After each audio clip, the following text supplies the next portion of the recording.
Good morning, everybody. Welcome to the Montgomery County Weekly Media Briefing. My name is Rich Madalino. I am the Chief Administrative Officer for the county government. I know many people are joining in just to see Mark Elrich, the county executive, but he is in Korea today on a trade and exchange mission for the county. So I will be hosting today's media briefing. So first, September 6th, just 2 days away, is the 248th birthday of Montgomery County, Maryland, the first Montgomery County in the country. You know, there are 17 Montgomery counties, but we're number one.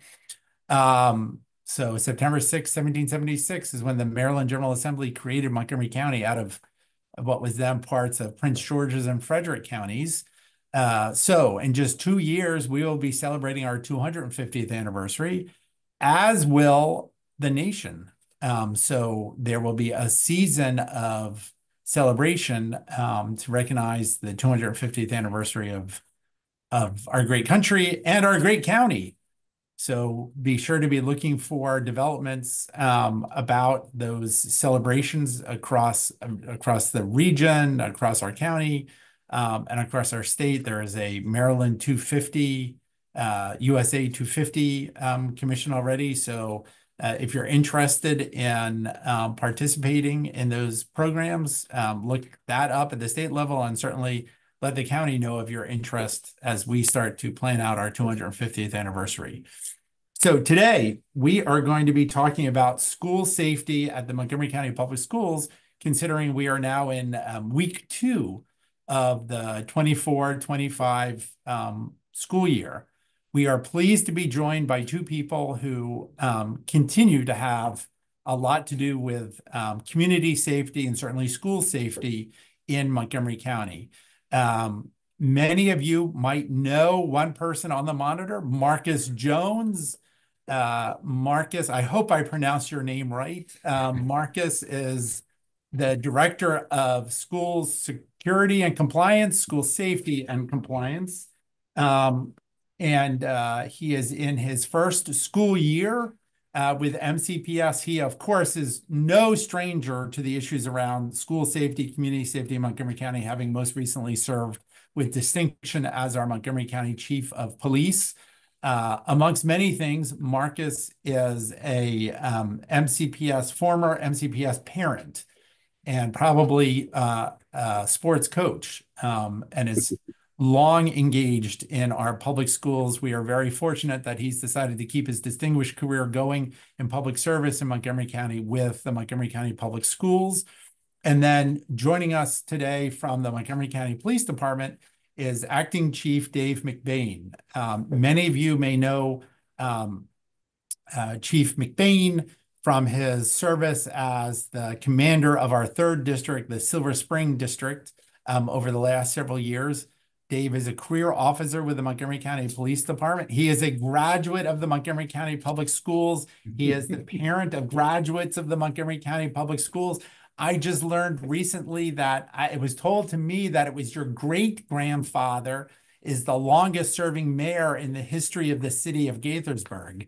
So Dave McBain has deep roots in Montgomery County and in our school system. So we're pleased that he's taken on this new leadership position within the police department, filling in for another guy you may have heard of, Mark Yamada, who is now our police chief, who had formerly been the assistant chief for our Field Services Bureau. And the reason why we have Chief McBain on is his division includes our school safety unit, our community engagement unit. So he is now in command of all of our community engagement officers.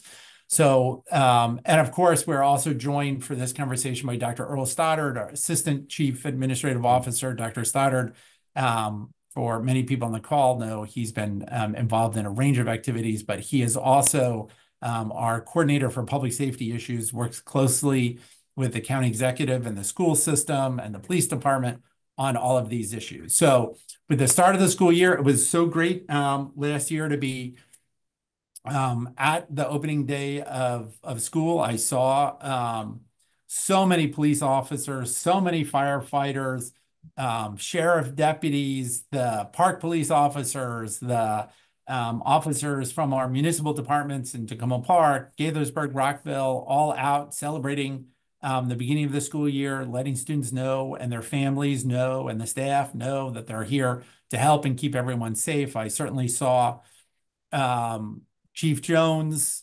out and about, as well as our new superintendent, Dr. Thomas Taylor. Interesting, as I mentioned, history and certainly the long history that both Marcus and Dave have with the school system. This is the first time that I think we can find that the county executive and the superintendent of our public schools are both actual graduates of the Montgomery County Public Schools. Certainly, if I don't know if people know that Dr.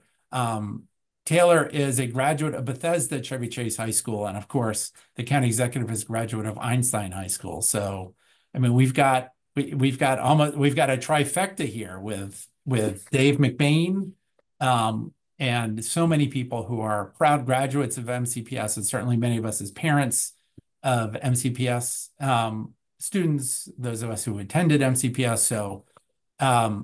So we wanted to have both Chief Jones, Chief McBain on to talk about school safety. It is of paramount importance to the community, to the county executive, to the county council. Everyone knows that a good school system, an effective school day is based upon a safe place to learn, a happy place to learn. And so with that, want to throw it over to Chief Jones. And again, thank you for continuing your service to the community. And here's your chance to talk to the community through our outstanding press corps about what you see happening this year and how all parts of our public safety family are working together to ensure students, staff, parents are all safe and secure in our buildings. Absolutely. Thank you, Rich. And I appreciate those kind words. And it's great to be with you all once again, and particularly now in my new role. And I will say it has been a great start to the school year. And in my role as the Chief of Security and working with Dr. Taylor, as well as members of the Board of Education, it's important that we're all on the same page and to work with the county executive, Mark Elridge, as well as his team, also led here by CAO Madalino. It's, again, it shows the importance of collaboration and partnership that's highlighted. And it goes to where we are with the Montgomery County Police Department and our other law enforcement agencies that partner with us for our community engagement officer program, as well as all of our security teams in Montgomery County Public Schools, which we have over 200 security team members that are actually engaged in many of our school activities on a daily basis. And so we've, again, identifying that safety is a top priority for the Board of Education and Dr. Taylor. We have really worked hard to focus that within the system in many ways, and that's working with our principals, our school administrators, and all of our staff. And we really have developed this culture that it's more than just the security team and the police department providing those safe nets for our students and our staff, but it's everybody's job. And so we have this really a motto that says it's my job, it's your job, it's our job. We're all in this together to create this environment with the different challenges that we have in our system of over 166,000 students and our staff members that do the job of that creates this learning environment that's important to our community. So I am very pleased again that we are working with our law enforcement partners to again create a safe not only just a safe school environment, but we have to get our students transported to schools. We have to get those students off the buses in neighborhoods. We have to get them into the schools themselves, as well as getting the parents safely in there. And we work through all those challenges with our partners in law enforcement to be able to create those safe roadways for those who walk, for those who drive, and for those who bike. And we know we have a vast majority of those students that also do that. So we, again, it can only focus upon some of those challenges that we have. I know there's always concerns about vaping. That's new things. We are in the midst of preparing to put vape sensors particularly in our high schools. That is an ongoing process. We are just waiting for final spending authority to begin that process. That will be happening soon. And we're looking at other aspects of safety to improve upon in order to make our schools safer. So I'll pause there. Rich, I guess I'll pass it off to Acting Chief McBain to further this conversation. All right. Well, thank you very much, former Chief Jones. And Mr. Madaleno, thank you for the invite to this meeting today. I think the overwhelming positive thing that we have going for us this year is communication. We've met with MCPS, with Marcus, with Superintendent Taylor. We're on the same playing field. We're understanding which each of our roles are in the public school system, and we're coordinating our efforts to just provide a safe school year for our kids, both inside the school, outside the school, around the schools, and obviously to provide safe routes to school. So I just want to kind of break it down a little bit about our footprint in the school system itself, and then also talk a little bit about our traffic safety initiatives that support a safe routes to school. So probably most importantly, right now, Montgomery County has 21 CEOs, community engagement officers, and we are actively filling a position for our 22nd CEO for Poolesville High School. But basically, we are in every single Montgomery County high school, and we accomplish that with assistance from Rockville City, Gaithersburg City, the Montgomery County Sheriff's Department, and Park Police. And so with those other agencies, we have a footprint in all of our high schools. I think what's important to understand is that this year, and I have to give credit to Chief Jones for making sure that this occurred, but all of our CEOs have offices in the high school.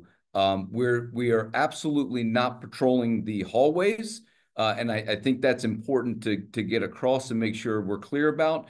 But we are in the high schools. We're available to school staff immediately, and also we're available to students who may want to speak to an officer about anything that is of concern that they have. So we're in the high schools. We're a part of the security team, and we have good communication with our individual principals and security supervisors. And I think moving forward through the year, that's going to lend itself to us being able to deal with situations that pop up every day in our school system. With that, our primary focus is the school, during the day in the schools. But we also, at lunchtime and various times throughout the day, we have concerns that we want to keep track of that are occurring around the schools. Coming from the 3rd District, I can speak of, Blair High School, where, when you have that many kids at a high school, when they are out and about, that has a bit of an effect to the Four Corners area. And so what we're trying to do is to make sure that things are safe, not only in our schools, but around the schools, and situations that involve students, we immediately coordinate with the Montgomery County Public School System to make sure that we're talking about these issues and making sure we're conveying information back and forth. Again, we although we have a footprint in the schools, we do not take part in any of the discipline to students. That's not the Montgomery County Police Department's role in this. And so that will remain, in effect, and that is something discipline will be taken care of by Montgomery County Public Schools. And then furtherance, when the school day is over with, we when school season started, the school year started, football season is just around the corner, and this weekend will be our first set of games. But again, collaboration, coordination, pre-meetings and preparation for all of these games. We've already met with Chief Jones and his staff. We've met with athletic coordinators. We've done a lot of communication about what our footprint's going to look like at various football games. And I think that based on looking at the entire season, we've come up with a good coverage of all of our games, not only for this weekend, but for the entire season. And again, the communication that we have with Marcus and with Superintendent Taylor, if things do occur during the week, in any particular week of the school year, we can always tweak our response to these games based on any concerns that we might have. And then finally, I will say that we've had a lot of conversations and discussions about any critical incident that may occur at the high schools, bomb threats or active shooter situations. We train on these kind of things all the time. We have a practice set up that involves school security, our ability to get into and around the schools. And so, we're prepared. We've had a lot of discussions. The CEOs have done a lot of training and regarding some of these critical incidents. And again, our communication with MCPS is strong, and we're looking forward to a great school year. It's been good so far. So both of you have mentioned the team effort that goes into school safety. And I want to remind the entire community that, so Dave, you just mentioned 22 community engagement officers. They are assisted by more than 280 security staff employed by MCPS across the system. The police department employs the crossing guards that help ensure that students, walking, families, biking, everyone gets to and from school. Our public health team, of course, is on the call as they are every week, but Dr. Ashford is responsible for the full school health system. So our Montgomery County Department of Health and Human Services staffs all of the health rooms across the school system. In addition, there are, I'm just looking at the complement for the school year, there are 570 principals and assistant principals across the system. There are an additional 238 administrators across the system who are concerned about school safety. There are almost 600 counselors. There are 135 psychologists. There are 81 social workers. We are serious about school safety, the safety of the students, the well-being of students, whether it's their sense of safety in the school system, their threats that might come from another student, combating bullying, making sure mental health services are provided. I mean, we are, as a community, we want every child to be safe and secure and to succeed in the school system. And we put up an investment across the police department, the health department, and the school system in order to make that happen. So I wanted to make sure when we're just talking about some of the school safety issues that parents, families, taxpayers in this community know this is the range of services that we support our children with each and every day, and who is providing that work. So with that, I am, unless Earl, you have something you want to jump in and say right now, happy to start taking questions. The one piece I wanted to add, and having run into Dr. Taylor at National Night Out and having a conversation about school safety, I think the one thing that I think we are appreciating very much about his approach is, and it's going to sound weird to say, Mr. Jones's involvement in this is consistency across the system. There is, the expectation that, principals have a lot of influence over what happens in their building, but obviously in the safety realm, if you're a high school student at Sherwood or Seneca Valley or Richard Montgomery across the street from where I'm at right now, you should have a similar expectation of safety across the entire system. And so obviously having security staff and CEOs that are all trained together comparably and who are following a similar set of protocols is something that we very much appreciate as an approach that Dr. Taylor is going to bring with Marcus's support to the system at large. So I think it does not seem like a major change, but it is going to be a significant change in how there's universal expectations for how things operate across the system. All right, thank you, Earl. So we're going to open it up to questions right now about school safety issues. As you just heard Earl talk about, obviously we're all struggling to figure out what to call Marcus these days. Mr. Jones, Chief Jones, Security Chief Jones, Dr. Jones, maybe he'll get that honorific. So with that, everyone, boy, we were an entertaining group because we've got 5 hands up. And I am thrilled to go to Kate Ryan from WTOP first. Thank you very much. I appreciate that. I have to ask Assistant Chief McBain and Marcus Jones, you've talked about the level of cooperation, the plans ahead for the school year. There are concerns I keep hearing from teachers and parents about the sale of drugs on school property, in the bathrooms. What's going to be different this year? And the level of cooperation that you're talking about, is that a change? Did you not have that before? So if I can start with that, I got a lot of questions, but if we can start with that. So Kate, I'll start the answer.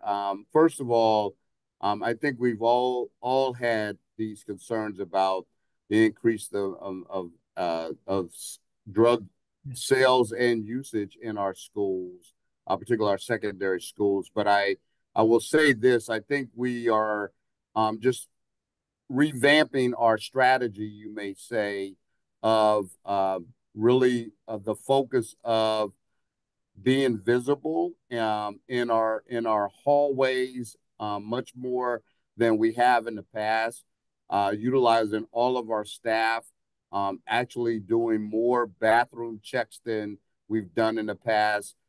This will also, in the world of when vape detectors are installed, that will assist us with the usage problem that we're having at some of our schools. So there are strategies, and again, we're working with MCPD to talk about more intelligence sharing in regards to drug dealing that may be occurring around our schools and in the neighborhood. So those are issues that we will continue to improve upon.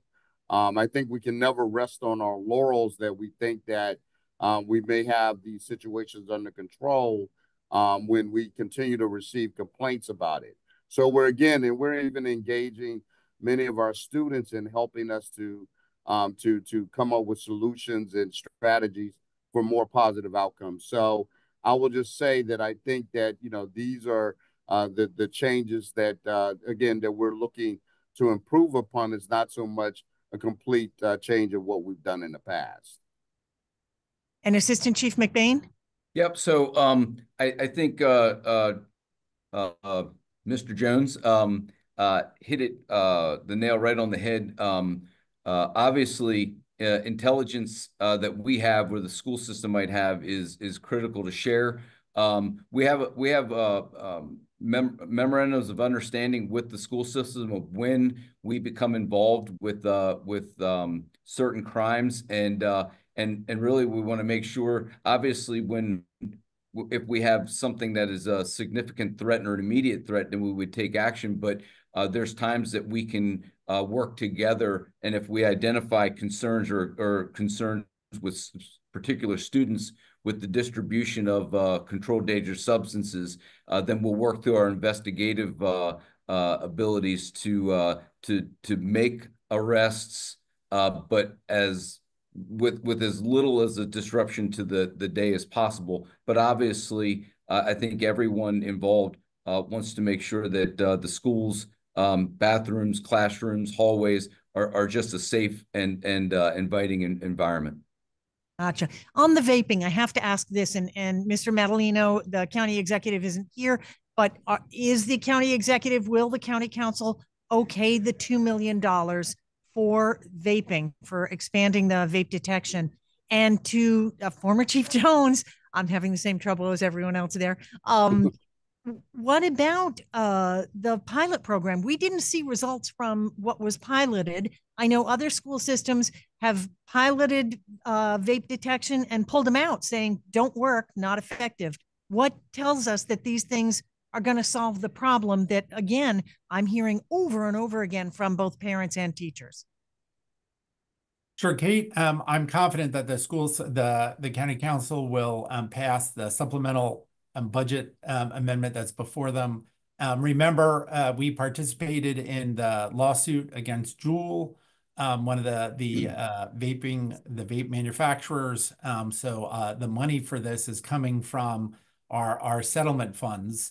And I do want to reiterate again, yes, we're talking about technology, but the school system has 286 security staff across our more than 200 schools. And that's thanks to the work of the county executive, the school board, the county council. That's a 10% increase just over the last 2 years.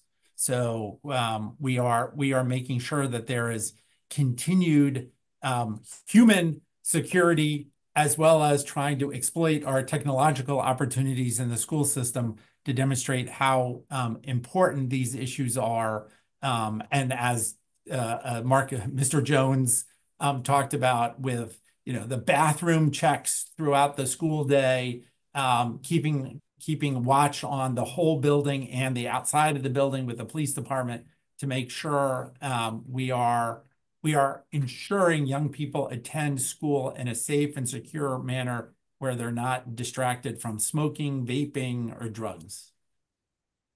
And the follow-up, Kate, I would just say that first and foremost, what I've discovered in my short time here is that there are a variety of different vendors, right, who have vape sensor products that I think that are different, that provide different results. So we are still in this evaluation standpoint. Yes, the pilot was done, and we looked at a couple of different products that are not equal.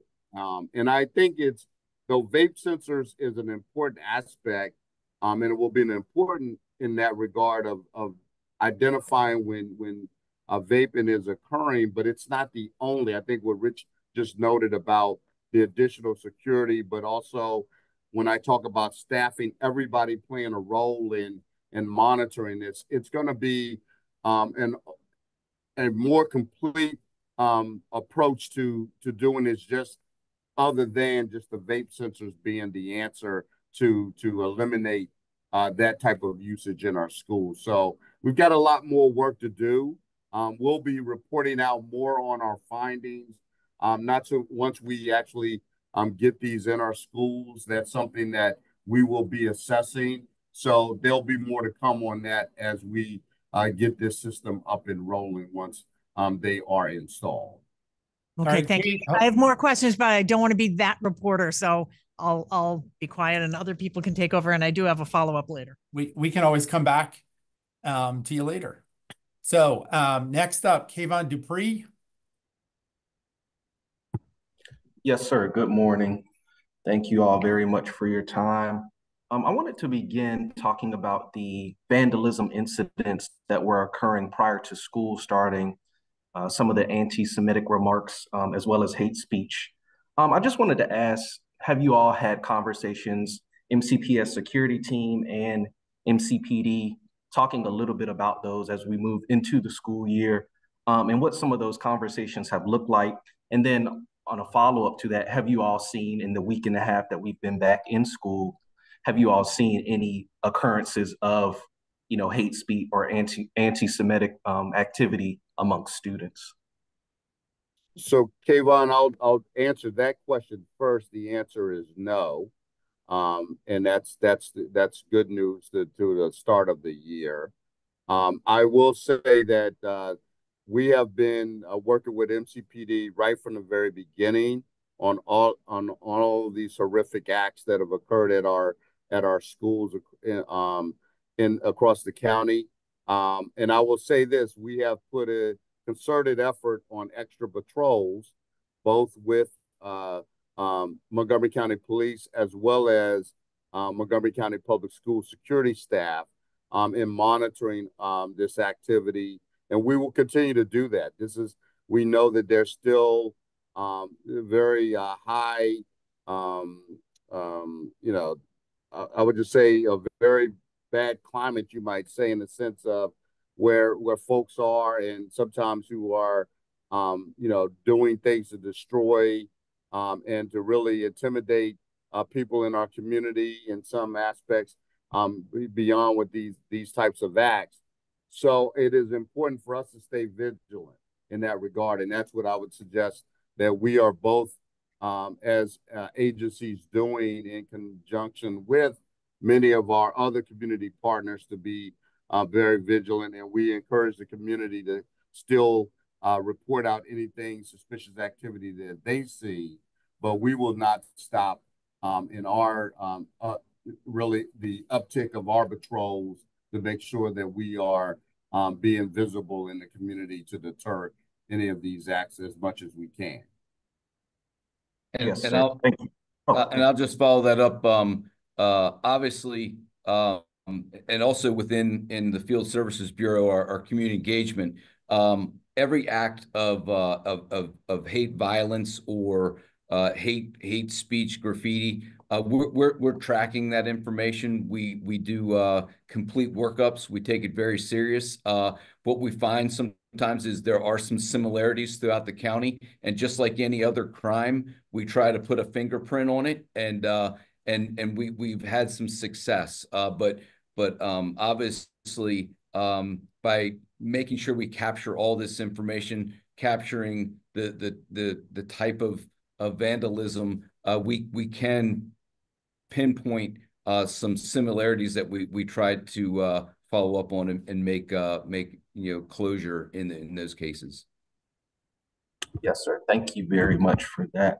I did want to ask about 2 weeks ago for the Board of Education meeting, Mr. Jones, you talked a little bit about some of the new initiatives or things you all plan to implement, such as the student ID program at the high schools, blocking access to social media, and then potentially restricting cell phone use during the school day. And so during that time between then and now, I spoke with a few parents, and they just have some questions about how these measures will be enforced. So I just wanted to see, is there any insight you can provide as to, not only implementing these initiatives, but making sure that they're enforced and their policies are. So the one that I can speak to that I think could give a little bit of an answer to is our ID program. So we have some of our high schools that are participating in requiring student IDs to have the students wearing their IDs on every, at school all day, every day. And what we're doing is basically, I've been to a couple of the high schools and observed the students who are wearing them. The vast majority of them are. And when the administrator or staff member sees that a student is not wearing them, they kindly ask them to show it. Excuse me, and then they will ask. Excuse me. Excuse me. See, I'm worried the school system doesn't give you water. I mean, I apologize. They would then ask them to show it and then ask them to put it around their neck. So That's working out pretty well, and the students are compliant. So I'll stop there. All right. And then if I just have time for one more question, this can be either for Mr. Jones or for Mr. McBain or both. Just for parents who may have concerns, sending their students off to school each morning, worried about different safety issues that may be, whether it be, some talking about drug use or some talking about maybe violence in schools, fights.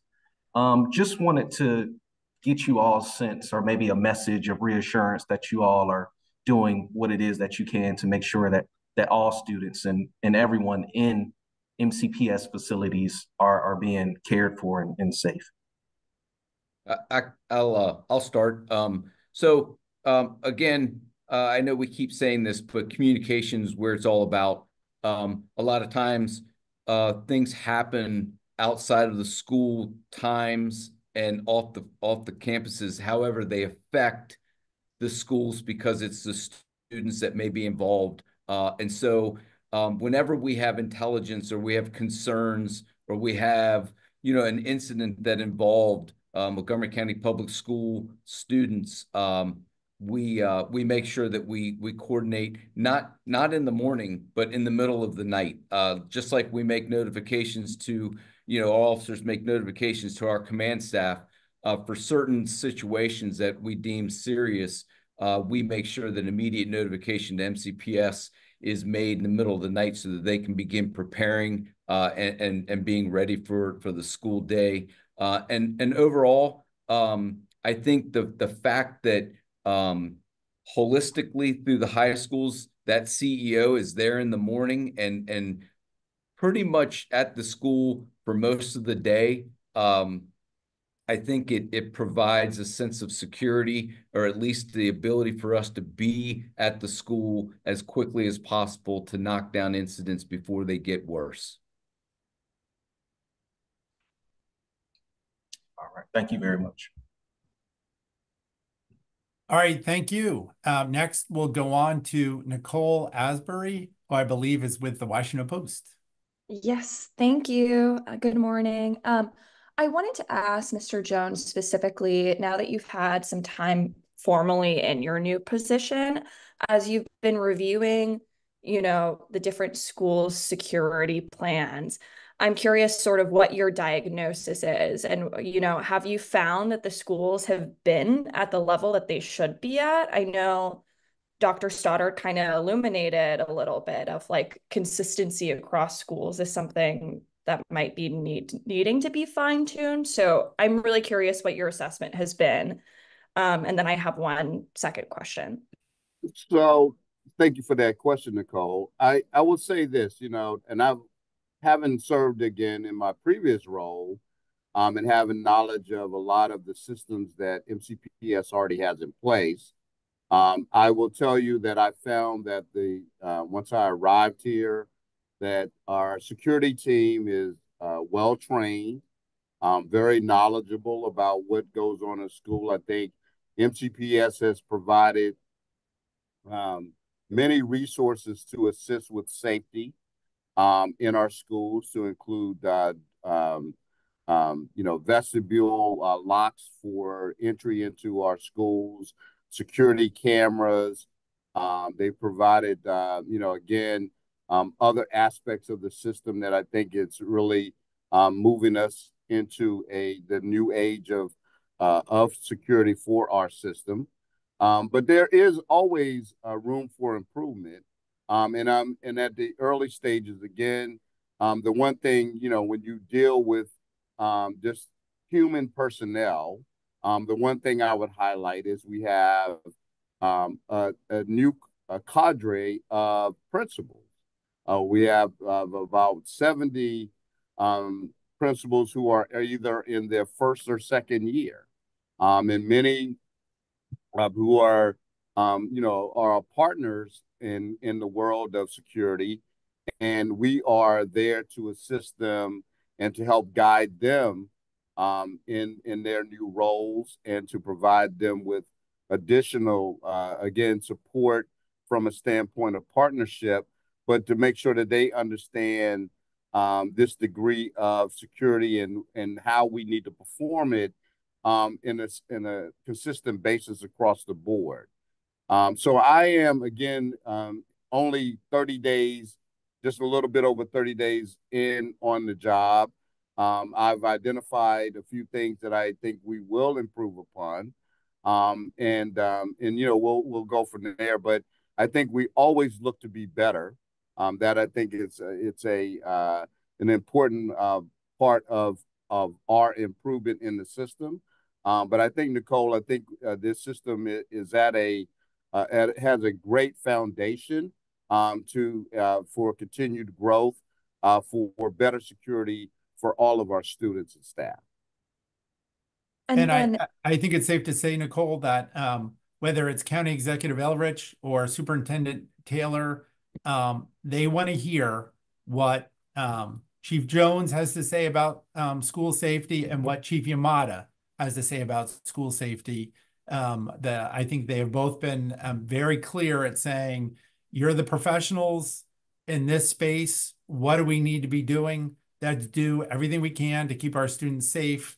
So we're thrilled to have this outstanding, experienced leadership team making sure each and every day everyone is safe in schools and around schools and in their communities. And then my last question for now is just around, I wanted to ask, I know that weapons detection systems has been floated in the past for the school system. What is the status of that? Like, is it continuing to be under consideration, and if not, you know, I'd be really interested to hear if there are any other kind of unique measures being taken. I obviously know about bait detectors and what have you, but what might not have you mentioned to us that we should know about? Well, I would just say from the weapons detection is something that we are looking at. It is something that's widely utilized in many school systems across this region. And I think it's something that we really need to take a hard look at. I would suggest we're in the early stages of looking at the different products that are available to us. How could we, best utilize that type of equipment? What would be the benefit? How efficient would it be in order for our students to go through this and any other person entering our schools in a smooth and transitional way? And to basically make sure that we are also, as we're talking to our community, that we are helping to understand the why, and what are all of the aspects involved in it, so that everyone understands the importance of the weapon detections that we're utilizing, that can also apply to identifying vaping instruments that students are bringing into our schools. So that, again, is at the early stages, but I think we're taking a very hard look to that, and I think it's something that we may be venturing into in the near future. So I also want to remind everyone, and a lot of kudos go out to Chief Jones, Chief Yamada, Chief McBain. The Montgomery County Police Department has been innovative with technology, a national leader. We have the largest drone as first responder program operating in the country today. We're expanding it. I believe we should be up in the air in the greater Gaithersburg area, soon to be launched in the Bethesda area. We've already got one running out of Silver Spring and Wheaton, and Chief Jones and Chief McBain know, for example, they played a critical role in an incident that happened around Northwood High School last year, that drone up in the air in order to quickly identify some suspects that were involved in an incident that occurred outside of school. So again, this community, this public safety team is willing to be innovative and consider technological solutions that augment the important day-to-day work of the police officers, the security team, and all of our public safety personnel, and the school health team, in making sure that everyone is safe in our schools every day. All right. Thank you, Nicole. We're going to go to Ashlyn Campbell, who is with MoCo 360. Senior reporter Ginny Bixby is not available today. So, but she said Ashlyn would be a wonderful fill-in. Welcome, Ashlyn. Hi, yeah. So I'm the education reporter for MoCo 360. Mr. Jones, we talked a little bit ago about your role, and something you mentioned was that there was some confusion with some of the police officers assigned to the CEO program, maybe not fully understanding their role. So I was curious, what does the training or preparation look like for officers going into the CEO program, and are you guys looking to revamp that? So I would say the answer is no, Ashley, as far as revamping it. I think it was all about making sure that we had clarity. Just a little bit over, just before the start of school, we actually had a joint training with our school security staff as security assistants and our CEOs together in order to address those concerns and to provide the clarity needed for our current CEO agreement that we have, MCPS has with MCPD. So that's the beginning of, again, clarifying. And again, it's something not only do we want to make sure our police officers understand, we want to make sure our security teams understand, but we also want to make sure that all of our MCPS staff also understand the MOU, as it's important for the principals, the assistant principals, and other administrators, as well as the teachers and the staff to understand what are the rules of engagement. And so those are the things that we continuously work on and clarify. But I think the good start was that we had this joint training just a little over a week ago that allowed for that clarity to be put out front. And we can now move forward. And I think everyone clearly understands what their roles are, to include, as Assistant Chief McBain talked about earlier, in regards to making sure that people understood that the CEOs have office space, for example, in our schools, and there's no confusion about that. Thank you. Thank you, Ashlyn. Lily Zhang with Fox 5. Hi, thank you guys for doing this. So just a quick question. We got confirmation about a school-age child, about 12 years old is our understanding, who's been accused of a few different crimes in and around the Montgomery County area, burglaries, and then apparently stealing a car, and then ultimately returned back to his parents. The reason why I bring this up is because, of course, this is a school-age child. So whether it's a question for Mr. McBain or the former chief, can you talk in general about the complexities of youth crime? I realize you can't comment on this specific case, but in general, what are the complexities that law enforcement face with youth crime? And from the school safety perspective, is there anything that the school officials can do? I guess I can start. Most particular to the 12-year-old that you're talking about, that is not a Montgomery County student. Not saying that we couldn't have something similar, but that is a DC resident, and we are actually actively working with the DC government, the police department, and DJS in order to coordinate a resolution, because that young individual is in need of some supervision, and I think it's critical that he gets that. Interestingly enough, because of the fact that he is 12 years old, based on some new legislation that came out of Annapolis last year, that individual, because of age, has to be dealt with quite differently than we would for somebody who was 13 and above. So we're navigating that. But any time that a student commits a crime, or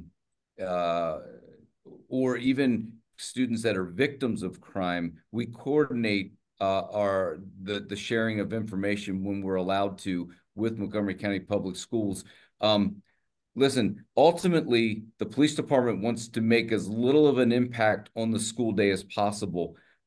Obviously, we can't control everything. So there may be extreme times where we would have to make a physical arrest in a school. However, we just don't go storm the school. We coordinate with principals, with security leaders, and we do it smart. We do it in together, and we make as little impact on the day as possible. And then obviously, when a student is suspect in a crime, or we have probable cause to believe that they've done a crime, we will always opt to not make an arrest on the school grounds or during the school day, and we can certainly coordinate our efforts, and we ultimately share most of what we are doing with these kids with the school system.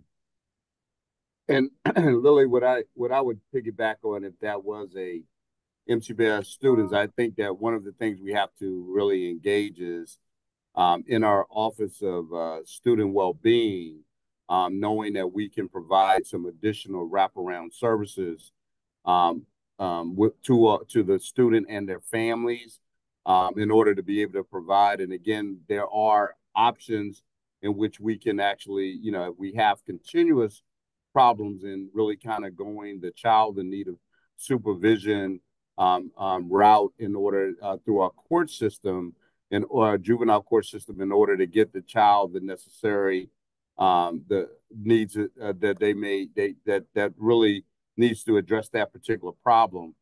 Those are some of the things. There are options for us to follow through with. That is just not a everybody throw up their hands and not do anything. I think there are opportunities for us to try to find some support for the child in very different ways that are within the school system, and some are outside of the school system. I would just add one piece here. And so we've actually had multiple conversations. This is about juvenile services more generally. We've had multiple conversations with the Department of Juvenile Services over the last several weeks, as well as the governor's office, related to expanded opportunities for interventions for our youth. I think Montgomery County and the county executive's position has been very clear on this. He does not want to go back to a position where we're incarcerating in mass numbers youth as a general principle. But there are certainly youth throughout our community who are in great need of support, and we need to make sure that they have that support available to them in a timely manner. We've talked to judges, we've talked to magistrates, we've talked to Health and Human Services. There's a broad consensus around the fact that we as a state of Maryland, and frankly as a region, as a country, need to invest more in youth services as a general principle across the board, because we do not want to incarcerate youth. We've removed that largely, but we have not fully built out a system as a state, country, what have you, that allows for those juveniles to receive the support that they need to not go down the pathways where we have to feel the need to arrest and or incarcerate them. And so I think that's the broader point that we're focused on, is building out that infrastructure that involves MCPS. It involves much beyond MCPS. We need to have a broad set of supports. I would also note, not a lawyer, but there are certain restrictions on what actually MCPD can provide to MCPS if it occurs outside of the school setting. There's a set of reportable incidents that we follow. And obviously, there's got to be some, MOUs and understandings about sort of what can be shared across those things that we have in place. But having spoken to Captain Satinsky, who actually just even last week with Chief Yamada, there is some, going back and looking at and seeing what opportunities there are for better collaborations around youth to make sure that they receive the support that they need. I appreciate the clarification. Thank you so much. All right, next we'll move on to Talia Varales. Yes, good morning. Thank you so much for taking my questions. I'm from Univision, the local Spanish TV news station. My first questions are for Mr. Jones. Has the lack of the reporting of critical incidents by each school affected the way you focus to solve these issues for this new year? And if so, what is being done to make sure that these critical incidents get accurately reported, like fights, any incidents in relation to any arms, weapons? What is being done to make sure that they are accurately reported so that they can get the attention that they need to be solved? So Talia, thank you for that. What we're actually doing is we're now taking a harder look at the reporting system itself when we look at serious incident data. So one thing I wanted to clarify, I know in the last board meeting, it was highly emphasized about 4,000 incidents of serious incidents that were reported out last year. The question is, what is the definition of serious incidents? And in MCPS, it's a wide variety of categories. They include bus accidents. They include the vast majority of serious incidents are actually medical emergencies that could happen to a student who has an asthma attack, as an example. So so again, when we classify the term, or we want to define the term of serious incidents, we're really looking at sort of readjusting that so everyone, A, understands what is a serious incident, and then B, we want to be, again, clearly define the incidents that we're reporting out, such as our fights and assaults. What is the criteria that is required there? So we're like I said, we're in the midst of changing that. And so you're going to see some different data sets as we finalize that through this school year that we'll be able to report out later to the board and clearly help them understand, and as well as the community, what are those definitions so people understand the true data. Because that's one of the things I've really wanted to get behind is what is the data, but it's also what is happening, what is the root cause of these incidents that fall under the security realm, as an example, in security, that we can figure out ways to address that in order to be able to, have a safer environment for everyone. Perfect. Thank you so much. And then I have a question for Assistant Chief McBain. You mentioned that there are certain situations happening outside of the schools, around the schools. You also mentioned Blair High School. What is something that you are seeing, or what are these incidents that you are referring to?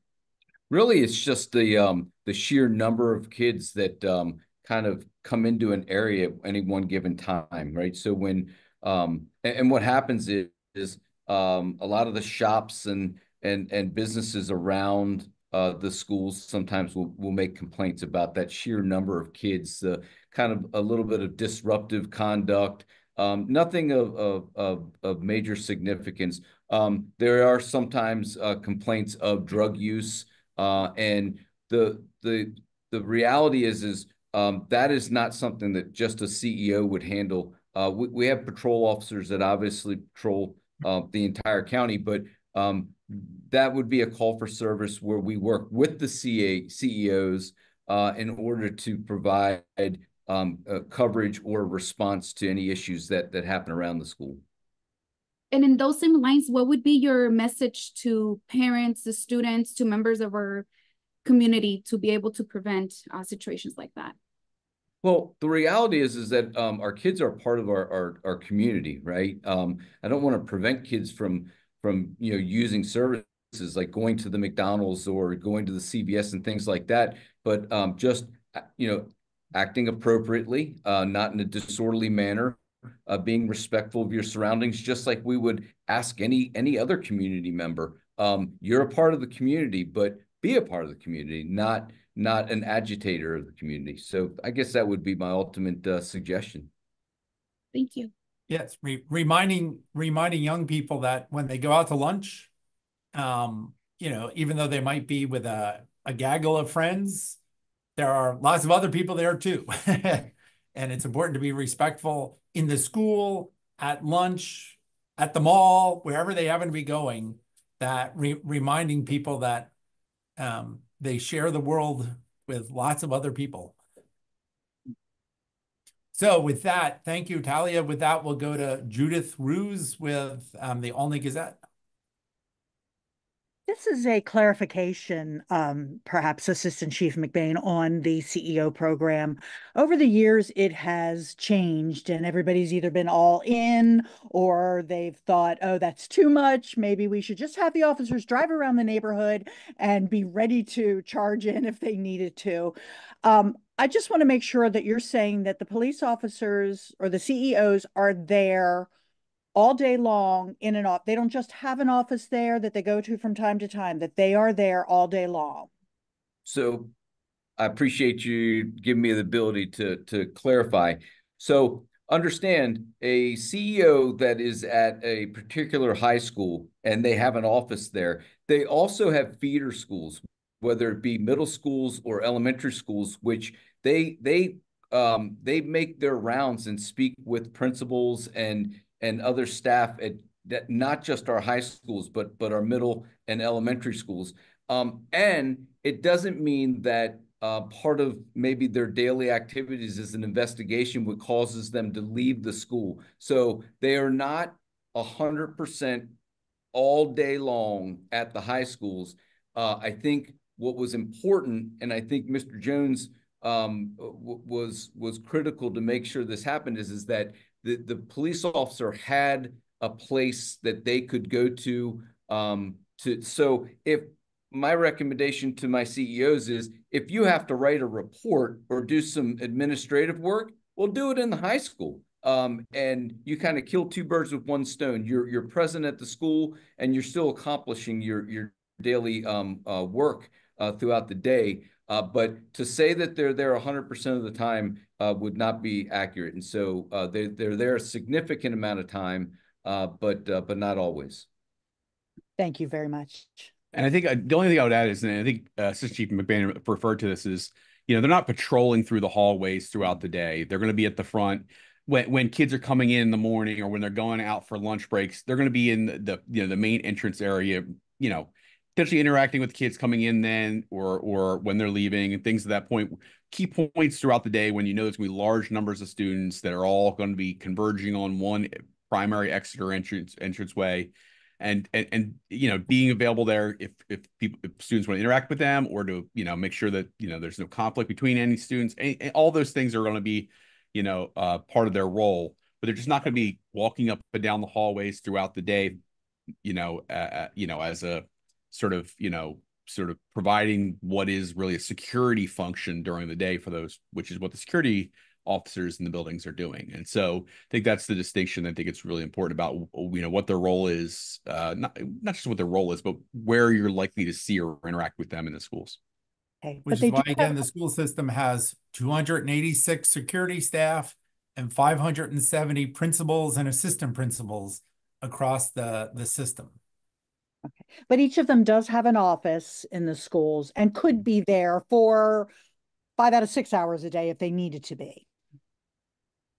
It depends. Again, it depends on what are the needs of the schools, whether these are the other schools, right? Okay. But it's been highly encouraged that they focus, that they also, will go and check in at those other schools and provide additional support, whether it be for traffic control at a school, or, visibility for one reason or another. But there is, we want to make sure that they're providing service to all of our schools to provide that visibility that we ask for, and they do a great job of that.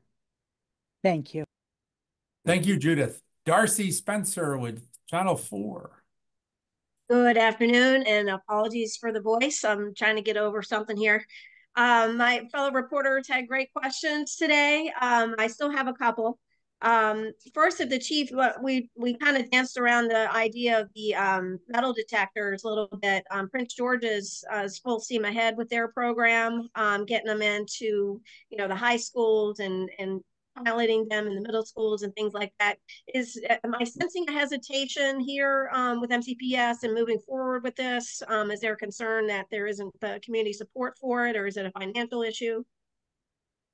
Well, there's always a financial issue. If we don't have the money, then we've got to find the money. But that's not really. There's no delay. Similarly, just because of a feeling of the lack of community support. I think what we've not done is we've not vetted this entire process. There are lots of products out there that we need to really take a hard look at. One of the things that I want to do as in this position is to be able to do that assessment, but to go to systems like Prince George's County, to Prince William County, Fairfax, who have these school districts that have already implemented the program, It's more than just putting the detectors in our buildings. There's you're now bringing in 3,000, sometimes at our larger high schools, you're bringing 3,000 students in, generally, in a very short period of time, having to put them through those detectors. You have to have staff available to be able to address that. And so there are a lot of aspects to the program that we want to be able to really vet and assess, and to provide the best system possible that's going to make it very easy and fluid to get our students in our schools and our staff in a very effective manner, that proves that it's worth the investment of that we are going to employ in for this particular type of system. So, but again, we're at the early stages. I'm very serious, and Dr. Taylor is very serious about, again, making sure that we do this we vet this very properly. And Darcy, just to give you a sense of the complexity here, you originally referred to metal detectors. Obviously, the weapons detection systems have there's varieties that move beyond metal detection. There are obviously AI-based tools. Like if you went to an event at the DC Convention Center, for example, you go through the bollard system that is screening for, it's using higher end technology to screen for weapons, as opposed to a metal detector where you got to take off your belt, your bag goes through all those things. There's systems that allow for much more efficient flow of people, but then you have to develop the system, like how many people can go through those in a certain period of time. MCPS has long had this multiple entrances to the building are often opened or accessible to students.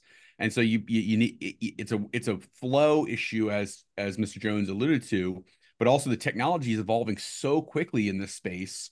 And I think we talked about this with the vape detectors before. And so you may evaluate a year or two ago and decided based on the technology that it wasn't ready. And a year or two later, you're having to repeat that evaluation because the technology has improved so much in that short period of time. And so you're looking at a very new product, and there are multiple competitors out there. And so you want to get this right, because as Mr. Jones alluded to, it is expensive. It's like, a single detector at a single entryway is like $120,000 for I think a couple of years. And so not to say that finance is going to be a barrier here, but you want to get it right. You don't want to buy a system that ends up being antiquated in a year, that doesn't get the purpose that you want it to meet. And so being very intentional about making a large change like this, that's going to impact not just the experience of students coming into and out of the schools, but how you deploy your security resources, all those things, because you have to have persons to support those implements as well.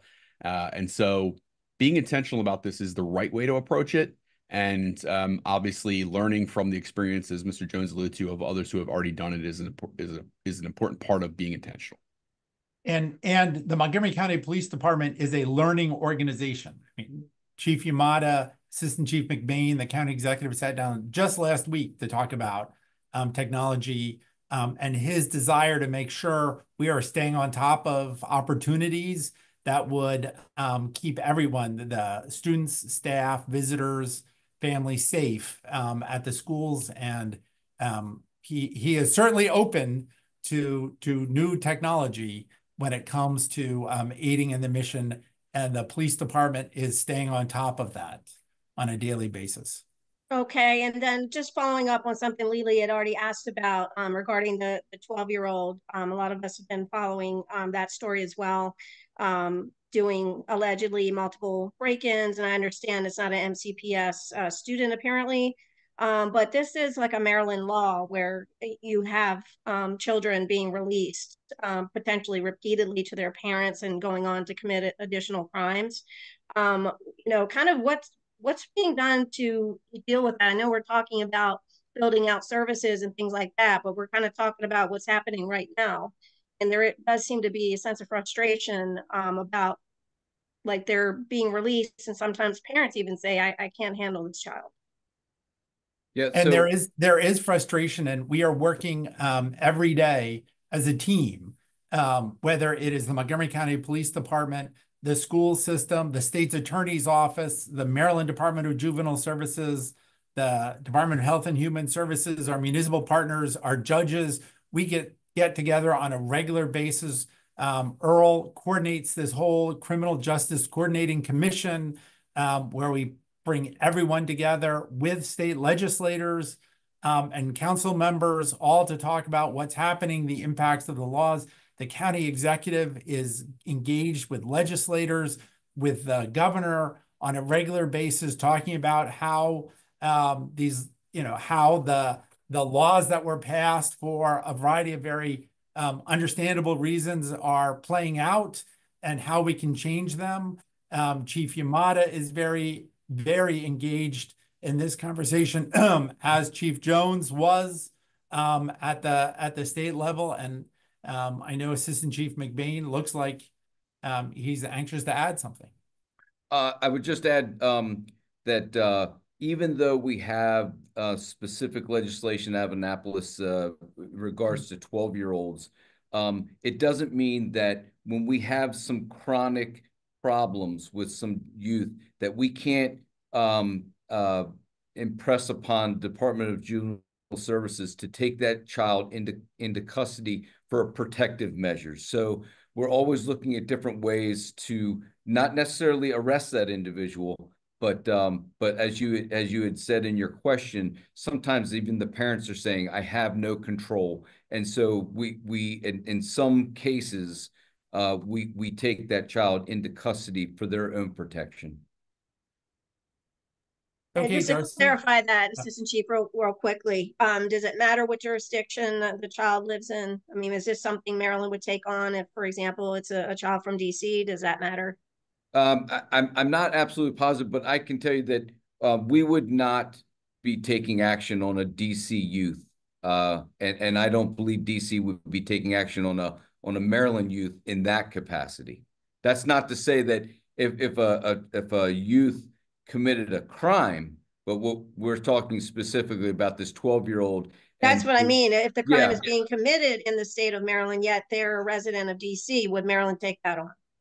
So per legislation, a 12-year-old could not commit that crime. So we're talking about protective custody at that point. So we would work with the District of Columbia in this instance to help them with this child. But residency is not a get out of jail card. No, it is not. Okay, thank you, Darcy.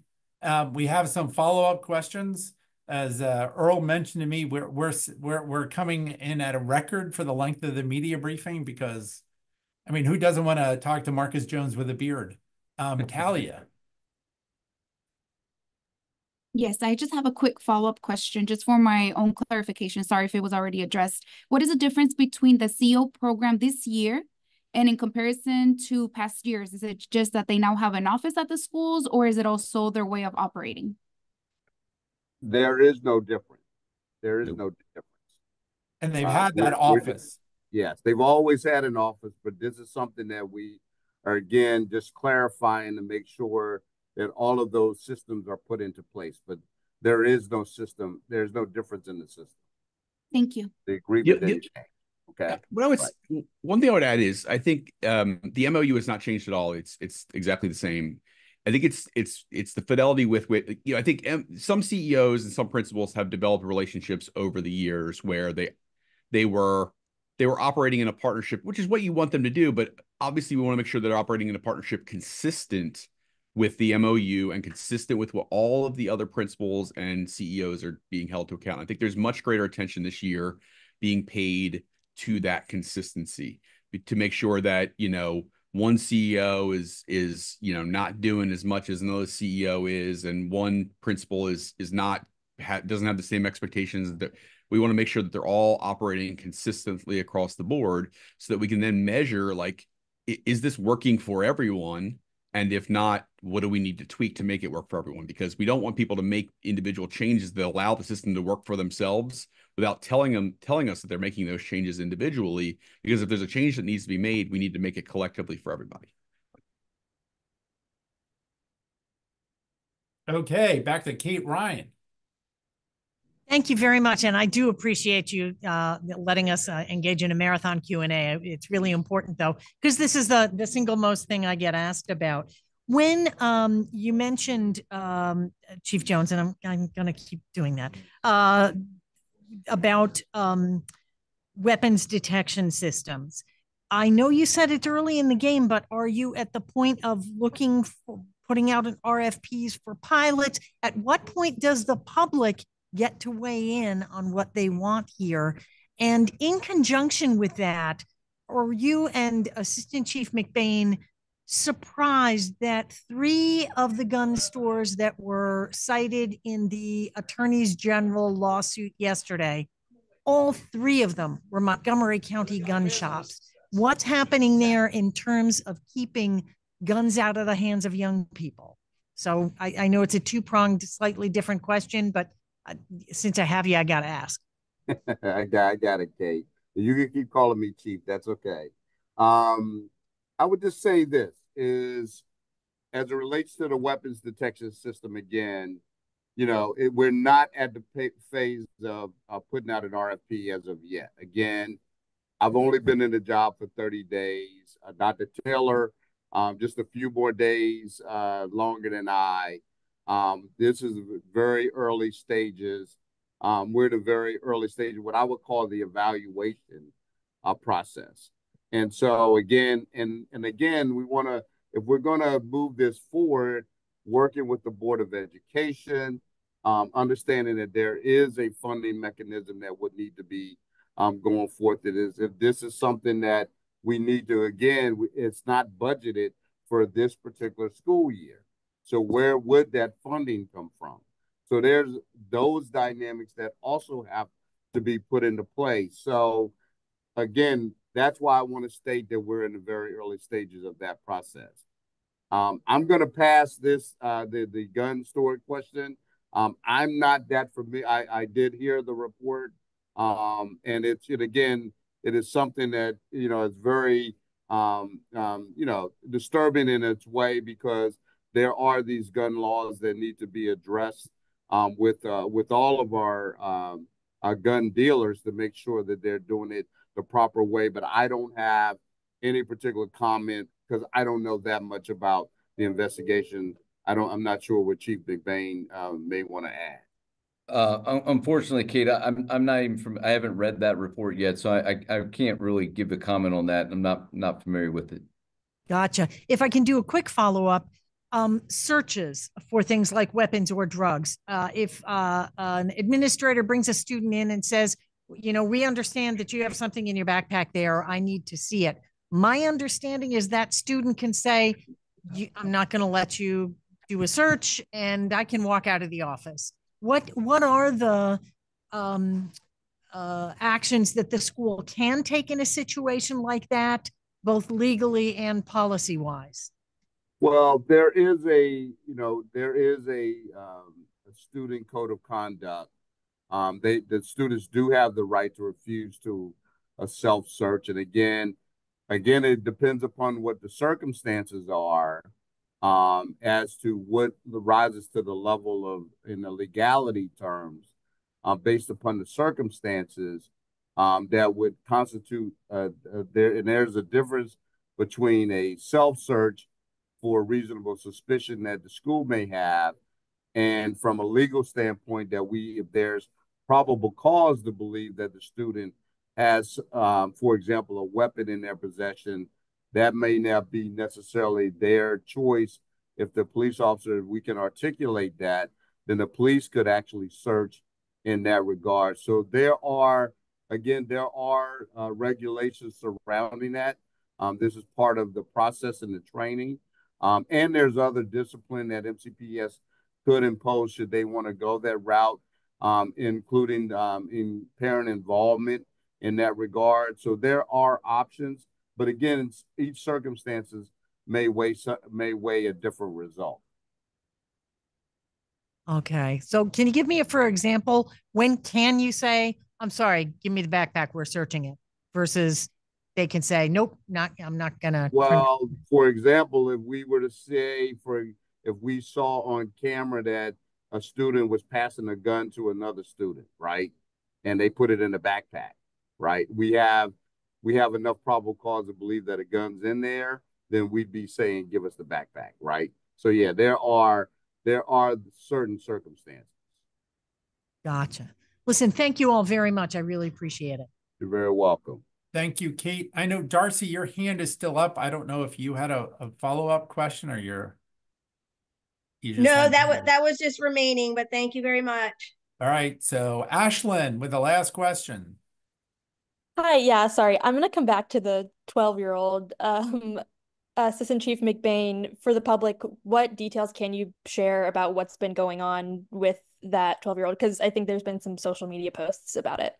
Yeah, so because of the age, I'm not so sure there's much I can share with that. I think the takeaway here is that we have a young person who's committing crimes, and we're working through the process of making sure that this young man doesn't hurt himself, and that we take him into protective custody or work with authorities. So I don't really want to go into the particulars at this time because of his age.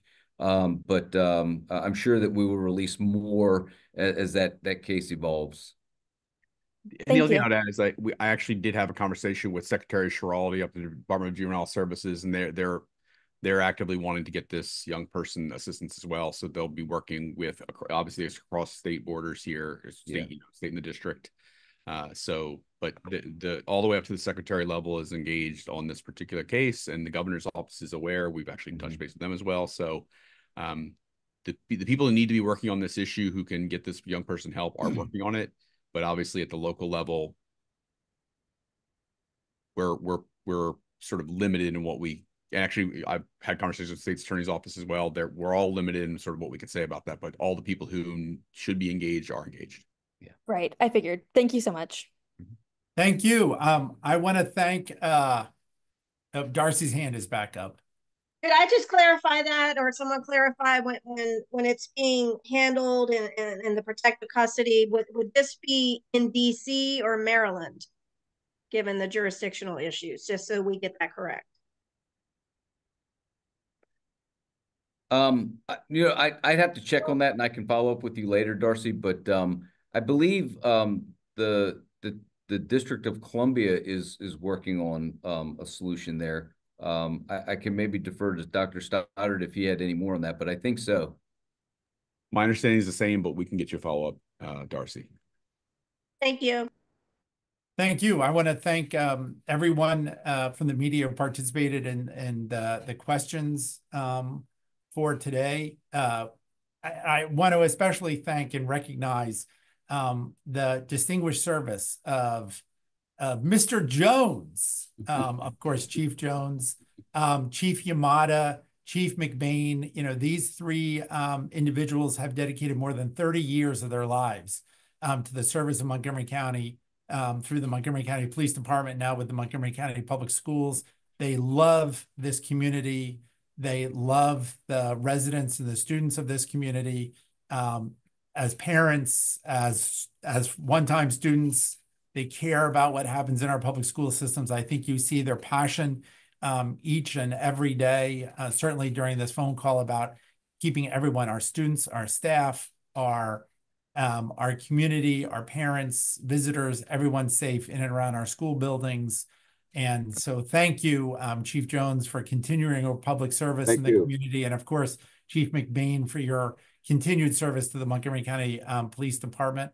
Thank you, sir. I want to remind everyone that our budget forums, there are 11 county executive budget forums across the county this fall. You can see the schedule up. There's one more than last year, so we'll be in all parts of the county as normal with our citizens advisory boards, where we'll have one forum aimed at the education community.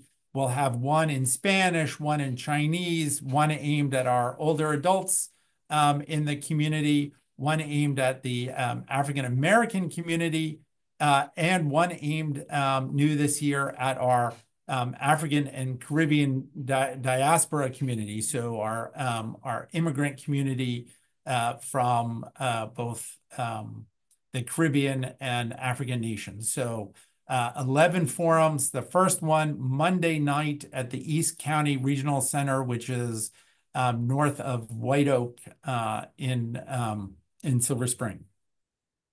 The Silver Spring Jazz Festival is coming up this weekend. So if people want to attend that, and of course, COVID vaccines are out. You can sign up for them and the new flu vaccine at pharmacies across the area. And of course, we want to make sure that people get vaccinated. A vaccine will not necessarily keep you from getting COVID. A vaccine will keep you from getting very sick from COVID or dying from COVID.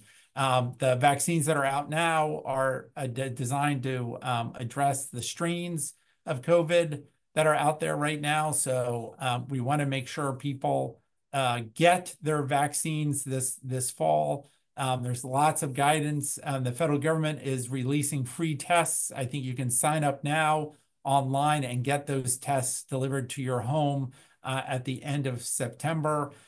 With that, the bell has rang for Chief Jones and Chief McBain, if you guys need to go.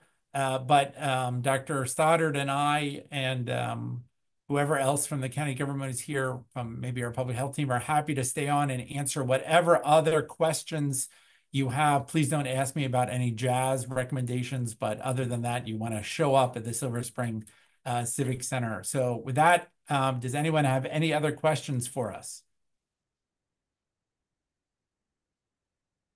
Okay, we exhausted the local media. I am sorry, Dr. Ashford and Mr. O'Donnell.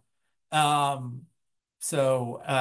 again, we will have lots of time to talk about, and as exhausted as we are talking about COVID, we'll have lots of time talking about the positives of getting a vaccine, especially right now when, so many people are coming back together with schools, post-Labor Day, travel, all that kind of stuff. Getting vaccines are going to be so important for continuing for the community to fight COVID and the flu. And with that, I want to thank everyone for your participation today and wish you all a wonderful week.